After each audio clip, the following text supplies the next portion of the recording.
Should be available. Right. Gupta, Sharushi, can you speak up? Yes, Professor. Can you hear me? Yes. So you can share your screen then?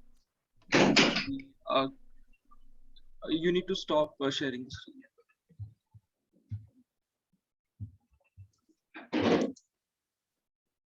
Can you guys see my screen?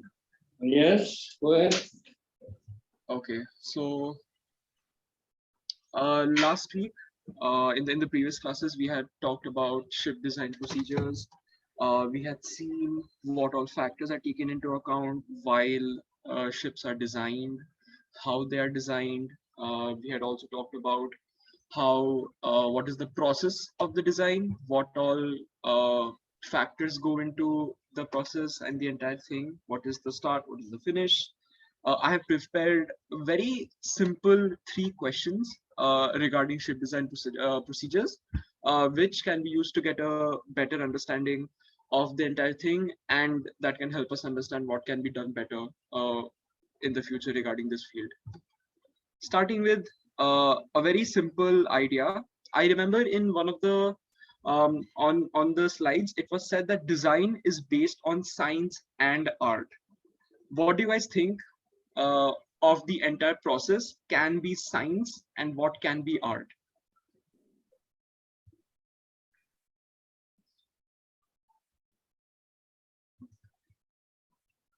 Anyone?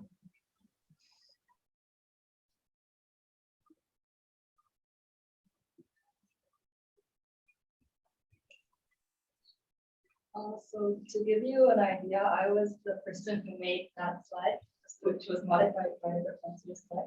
So what the professor wrote by science was like the economic perspective about how you should kind of calculate the weight and the distribution and also the cost, which is also a part of science. And art would be more like a subjective point of view, like a design element that the designer would put in. For example, some ships are designed very beautifully with Titanic or some cruise ships, or yachts with some functionalities. Okay. A follow-up to that. I was just thinking regarding the same lines. Science can be the economic factors, science can be the simulations that are run with the design, and the design element can be art in itself. But for the longest of time, the design has not changed in ships. If we compare it with other forms of transportation, the design or the artistic feature of a car, of a plane has changed tremendously, but of a ship, it has just stayed the same. Any ideas why that has happened, or do you have any? Do you guys have any idea why the things have not changed in terms of art, but things have changed a lot in terms of science?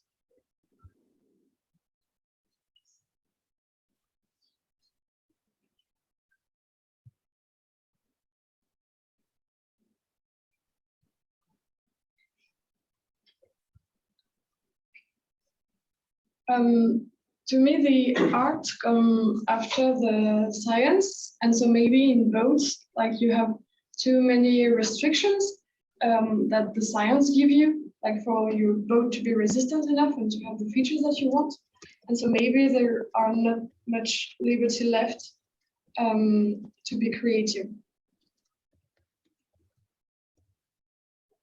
That's a great point. That's actually a really good point. So just to sum up, and so that we can move to the next slide, science would be the economic factors and all the numbers and the simulations that are needed to design a ship, and art would be the design in itself. Coming to the next question then, we had talked about the spiral design, the spiral model of design. Do you think the spiral model of ship design is efficient or not? I think it's highly inefficient. I think it's very time consuming. It is unnecessarily repetitive. What do you guys think about it?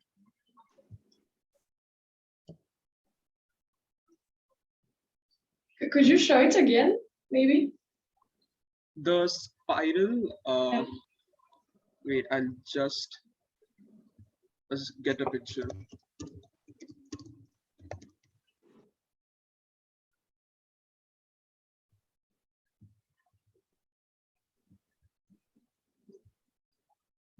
So this is, can you guys see the screen?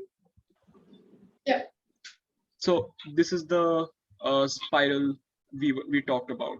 Like when one task is done, then it is moved to the other one. Then that task is completed. Then that thing is moved to the other one. Then that task is completed. It's not an inclusive process.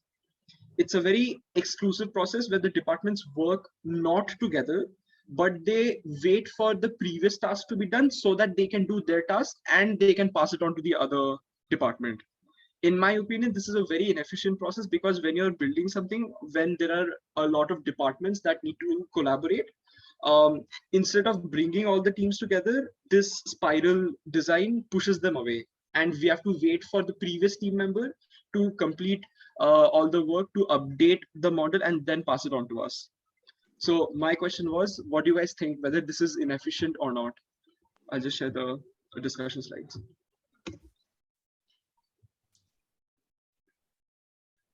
Yeah, I think more the efficient because design spiral with some guideline is more efficient than just design with nothing. If we design by following the design spiral, we will be able to complete design that every element without a shortcoming. Yeah. Could you say that again? I did not understand your point. Yeah, more efficient. Yeah. So we can the complete design without any shortcomings. Yeah. Okay.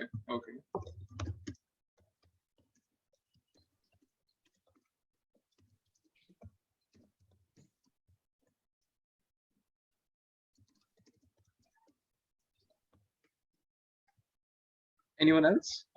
Whether it's efficient, inefficient?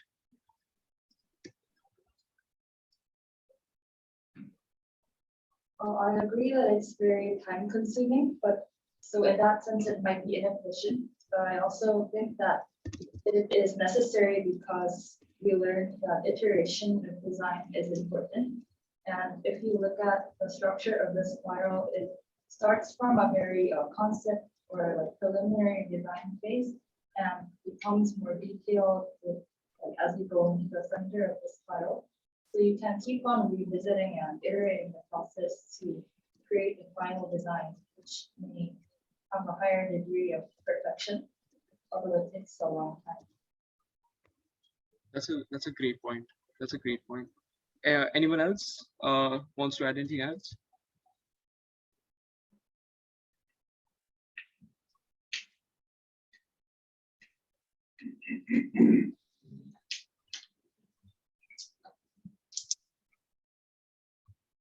Maybe the efficiency of the spiral depends on the type of project you're working on, because if it's like a really huge ships with a huge of different departments working together, they will be efficient or not.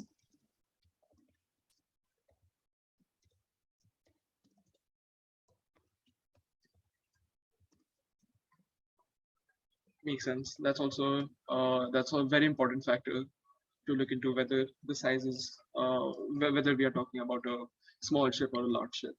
So talking about the efficient or the inefficient design spiral, we move into the last question. What can be added in the design process to make it better?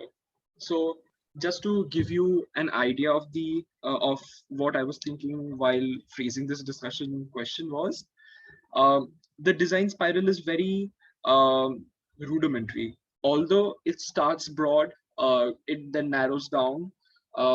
it checks all the boxes. You go through the entire process very meticulously so that you do not miss any steps. I personally think that the design process is a bit outdated, considering uh, we have advanced in terms of technology so much, in terms of how we can use software, how we can use digital copies. So what do you guys think can be added or can be changed in the design process to make the ship design process better or more efficient, or maybe more less time consuming?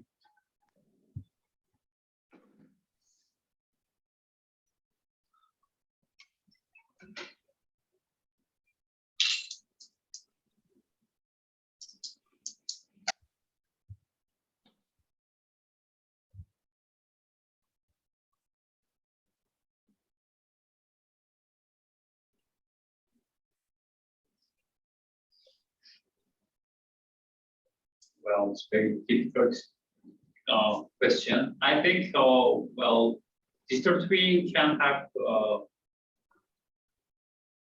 design process to make it better because if we add if we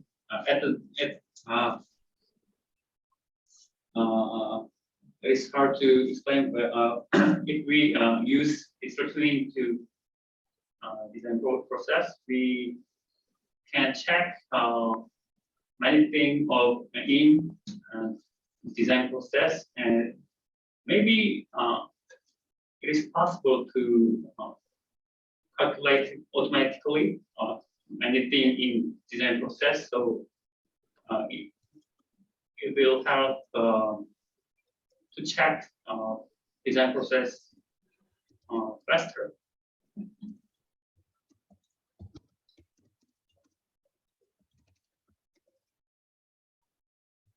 Just to add a different perspective into this, there is a lot of discussion going on where the industry is slowly shifting into digital copies of the entire ship. The digital copy is the master copy that can be accessed by different departments simultaneously. So suppose I am the electrical department, someone else is running the piping, someone else is running the propeller system. So we all will have one master copy and we all will be able to work on it, and we'll be able to update we will be able to update the model simultaneously so that the changes I made today can be accessed by the electrical department on the same day, can be accessed by other departments, and they can add their work to it. So what do you guys think about that?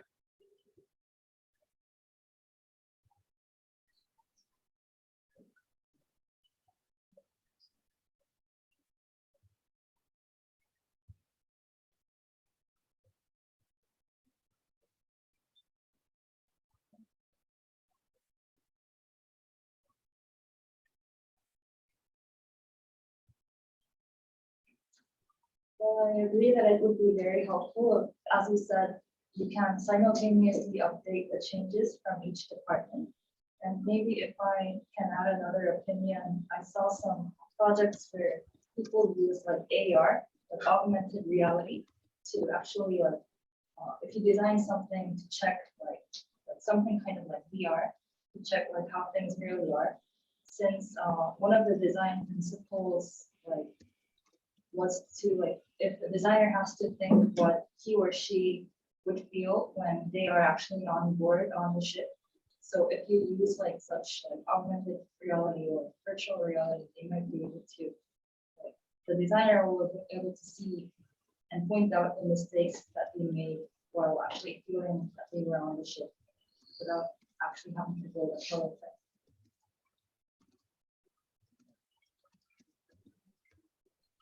That's a great point.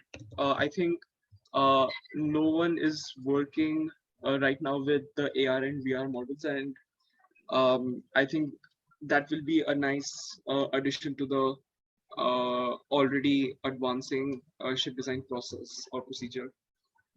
That brings us to the end of the discussion session for ship design procedures. Professor, do you have anything to add to the discussion? Right, good discussion. Yeah, but it seems to me that the question was a little bit tough. My answer to this final thing is you may add new technologies, something like AR and digital twin. Also, in these days, popular new technologies, AI, big data, IoT. You know what about IoT? IoT is Internet of Things. Right, and then design spiral. You need to think about the closedness of the system to design. Something like if you think about comparing design of this building compared to design of a ship of similar size of this building, the closedness means the ship is very, something like a submarine. Submarine is very closed. Otherwise, it can be very dangerous.